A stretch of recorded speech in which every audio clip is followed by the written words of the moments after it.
Just walk us through, in your view, how this IMF visit could potentially change the game for Lebanon. There are a lot of promises that I'm getting from various officials, U.S. officials, including Amos Hochstein, about a potential gas deal for Lebanon ahead of those elections in March. People screaming at me on Twitter saying those elections are not going to happen in March, they're going to happen in May. What's your take? Well, I think in terms of the IMF agreement, unfortunately, there are still some very big obstacles to that agreement that have been obstacles for almost 2 years now. We've heard from Prime Minister Miati and his government that they're hoping by the end of this year to reach an agreement, at least in principle, with the IMF, and then have money doled out in a financial agreement next year.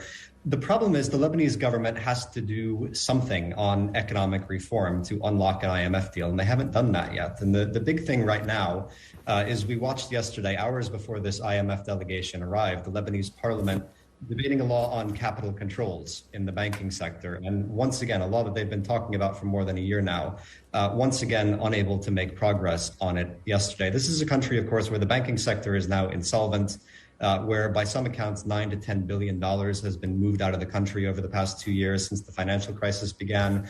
There's no capital left to control in the banking sector, and yet Parliament still can't pass a capital controls law, which would be funny if it wasn't for how bleak the situation was in Lebanon right now.